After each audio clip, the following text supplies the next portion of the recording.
East Bengal কিন্তু এবার কথাবার্তা শুরু করলো লিগের অন্যতম সেরা বিদেশি গোল করা ডিফেন্ডারকে। কে সেই প্লেয়ার সেটা তোমাদের সঙ্গে শেয়ার করব। তার সাথে সাথে গোল্ডেন বুট জিতেও কিন্তু ইস্ট বেঙ্গলকে বিদায় জানালো এবার ইউসুফ। তো বেশ কিছু ট্রান্সফার নিউজ নিয়ে মূলত আমাদের আলোচনা রয়েছে এই ভিডিওতে। আশা করছি পুরো ভিডিওটা তোমরা দেখলেই বুঝতে পারবে যে কতটা গুরুত্বপূর্ণ ভিডিওটা হতে চলেছে। আর ভিডিও ভালো লাগলে অবশ্যই লাইক শেয়ার করে দেবে। আর যারা চ্যানেলে প্রথমবারের জন্য এসেছো মনে করে চ্যানেলটাকে সাবস্ক্রাইব আর ফলো করে নিও, তাহলে প্রিয় দলের খেলার সমস্ত আপডেট তোমরা এখানে পেয়ে যাবে। তো চলো আর দেরি না করে ভিডিও শুরু করা যাক। তো সবার প্রথম আমরা কথা বলবো একটু ইউসুফ এজ্জেজারিকে নিয়ে। তো এই 33 বছর বয়সী স্প্যানিশ ফরওয়ার্ড কিন্তু ইস্টবেঙ্গলে এসে জাস্ট অসাম পারফরমেন্স করেছে। কারণ এই সময় যেরকম একটা সময় সে এসেছিল, খুব বেশি দিন দলের সঙ্গে ট্রেনিং না করতে পারার পরেও 13 ম্যাচে 11টা গোল করে সে কিন্তু গোল্ডেন বুট জিতেছে এবং ইস্টবেঙ্গলের দীর্ঘ 22 বছরের যে ট্রফি খরা সেটাও কিন্তু মিটেছে। কারণ ইউসুফকে আনার আগে সেখানে অনেক স্ট্রাইকারকে ট্রাই করে দেখা হয়েছিল।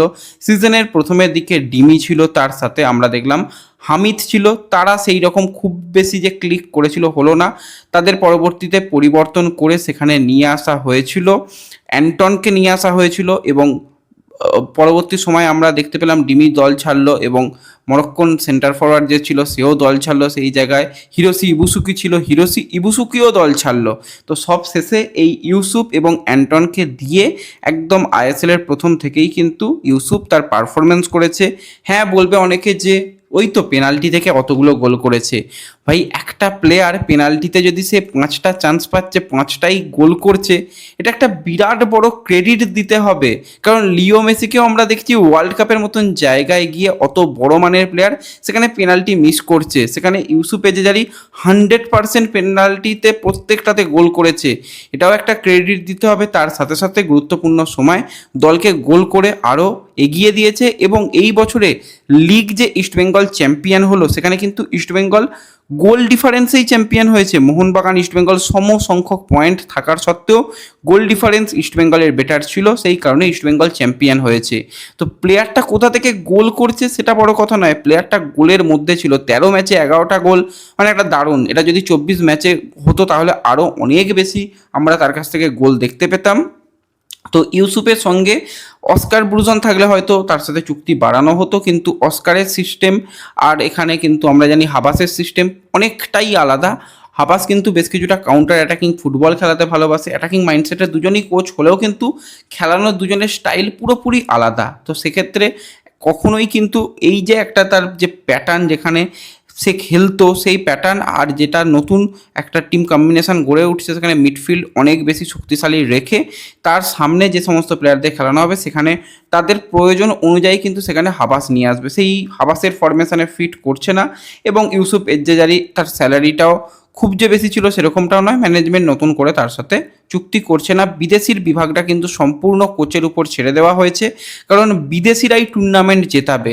স্বদেশি প্লেয়ার তুমি যতই ভালো মানের প্লেয়ার নাও, যদি আমরা খুবই ভালো মানের প্লেয়ার হতাম, প্রত্যেকটা প্লেয়ার আমাদের হতো, তাহলে আমরা ওই 140-150 ছুঁই ছুঁই হতাম না, আমরা অত্যন্ত খারাপ প্লেয়ার।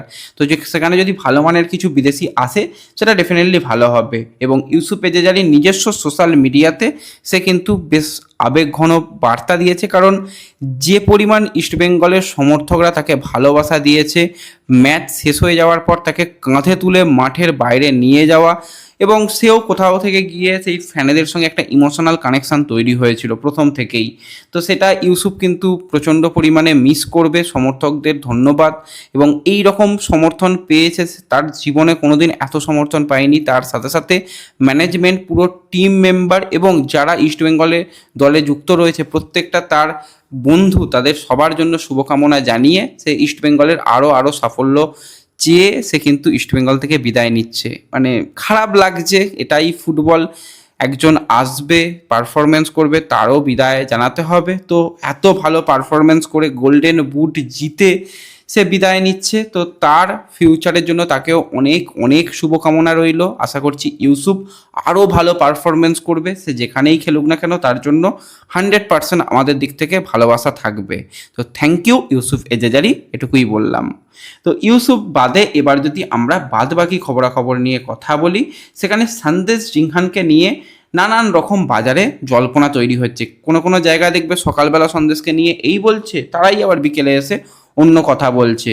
দেখো, সন্দেশের কাছে এমন ক্লাবগুলোর অফার রয়েছে যেখানে গোয়া এবং আইএসএল চ্যাম্পিয়ন হওয়ার পর ইস্টবেঙ্গল দুজনের কাছেই সুযোগ এএফসির মঞ্চে খেলার। দুটো দলই চেয়েছে সন্দেশকে। ইস্টবেঙ্গল অনেক বেটার প্রস্তাব দিয়েছে এফসি গোয়ার থেকে, এটুকু বলতে পারি। এছাড়া Mumbai city FC, north east এবং আরও একটি দল বেঙ্গালুরু এফসি, তারাও এই প্লেয়ারকে নেবার ব্যাপারে অবশ্যই চাইছে। এবার দেখো, জাতীয় দলের যে সমস্ত প্লেয়াররা খেলে সেক্ষেত্রে তাদের একটা বন্ধু স্টাফ তৈরি হয় এবং কিছু কিছু দলের প্লেয়াররা একটু বেশি সুযোগ পায়। তোমরা জানো, লাইক বেঙ্গালুরু আগে মুম্বাই হতো বা এখন মোহনবাগান সুপার জায়েন্ট।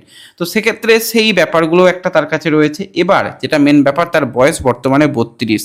সে যেখানেই চুক্তিটা সাইন করবে খুব ভাবনা চিন্তা করে সে চুক্তি সাইন করতে চাইবে, কারণ এটা তার জন্য হতে চলেছে একটা বিগেস্ট ডিল। এরপরে সে 35-36 বছরে যখন যাবে তার কোনোদিনই অত বড় ডিল হবে না। এটাই তার কেরিয়ারের সবথেকে বেস্ট টাইম, যেখানে কিন্তু পয়সা কামিয়ে নাও, এটা হচ্ছে আসল মোদ্দা কথা। তো সেক্ষেত্রে যারা তার ডিমান্ড ম্যাচ করাতে পারবে সেখানেই কিন্তু সন্দেশ যাবে। ইস্টবেঙ্গল যে রেসে নেই বা এটসেট্রা, কোনো ওগুলো কান দেওয়ার দরকারই নেই। খেলনাও থেকেও বারবার জানানো হয়েছে, আমরা জানিয়েছি, আরও অনেক বড় মিডিয়ার তরফ থেকেও এই একই জিনিস জানানো হচ্ছে। আবারও বলছি, আজকের দিনে দাঁড়িয়ে সন্দেশ কোনো জায়গায় সাইন করেনি।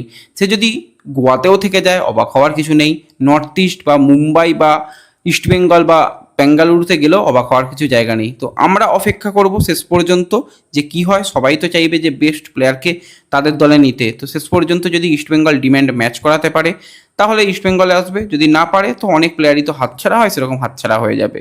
তো সন্দেশকে নিয়ে এই আপডেটগুলোই তোমাদের সঙ্গে শেয়ার করলাম।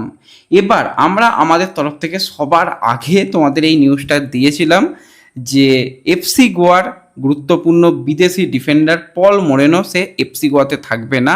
সে এফসি গোয়া থেকে বেরিয়ে গিয়ে ইন্দোনেশিয়ার ক্লাব, যেই ক্লাবে লাস্ট ইয়ার খেলেছে অ্যাড্রিয়ান লুনা, সেই ক্লাবে যোগদান করবে। এবং বিখ্যাত রিপোর্টার, সেটা কিন্তু একটা স্প্যানিশ রিপোর্টার, সেটা সে রিপোর্টও করে এবং সেরকমটাই শোনা যাচ্ছিল। কিন্তু আজকে আরও একটা নিউজ আমাদের সামনে আসছে যে অবশ্যই এই রকম একজন বল প্লেয়িং ডিফেন্ডার যার উচ্চতা 6 ফুট 2 ইঞ্চি, বয়স 32 হলেও মাথা ঠান্ডা করে পল মোরিনো এবং সন্দেশ জিংহান লাস্ট সিজনে অসাম একটা জুটি তৈরি করেছিল। টোটাল আইএসএলে কিন্তু সন্দেশ জিংহান এবং পল মোরিনো মিলে যা পারফরমেন্স ছিল, সেখানে সন্দেশ সবথেকে বেশি কিন্তু ডুয়েল উইন করেছিল 49টা, এরিয়াল ডুয়েল উইন করেছিল কিন্তু সন্দেশ 36টা, এবং পল মোরিনো সবথেকে বেশি রিকভারি করেছিল 62টা, এবং মোস্ট ট্যাকেল ছিল 19টা, সবথেকে বেশি। তো এই দুজন ডিফেন্ডারের কাছ থেকে দেখেছি। তো পল মোরিনো এমন একজন প্লেয়ার যে সাইলেন্টলি পারফরমেন্স করে যায় এবং লাস্ট ইয়ার সে এএফসির অত বড় মঞ্চে খেলার অভিজ্ঞতা নিয়ে আসছে।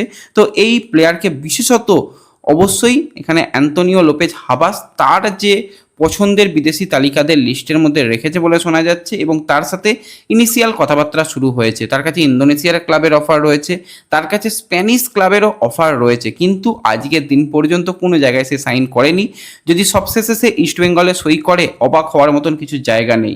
অনেকে হয়তো বলবে এই তো আবার সেই বয়সের player, age just a number. আমরা মুদ্রাটা ফলকে দেখেছি যে সে এজের বয়সেও সে কীরকম পারফরমেন্স করেছে, পিটার হ্যাটলিকে দেখেছি সে কীরকম পারফরমেন্স করেছে, এমনকি আমরা হেক্টর ইউজ থেকে মোহনবাগানের হয়ে দেখেছি যে কী পারফরমেন্স করতে, এমনকি ইস্টবেঙ্গলের হয়েও বয়স হলেও কিন্তু যথেষ্ট ভালো পারফরমেন্স করেছে। তাদের থেকে তো বয়স কম, 1 বছরের যদি চুক্তি, যদি 1+1 ইয়ার ডিল করে, খুব খারাপ ডিল হবে না। তো দেখা যাক, কথাবার্তা চলছে, কথাবার্তা বেশ পজিটিভভাবেই এগোচ্ছে। তার পরবর্তী সময় যা যা আপডেট এই প্লেয়ারদের নিয়ে আসবে অবশ্যই তোমাদের সঙ্গে আমরা শেয়ার করে নেব। তো এই ভিডিওতে এটুকুই বলার ছিল। ভালো লাগলে অবশ্যই লাইক শেয়ার করে দিও। চ্যানেলে প্রথমবারের জন্য এলে সাবস্ক্রাইব আর ফলো করে নিও। দেখা হবে পরবর্তী ভিডিওতে। ধন্যবাদ।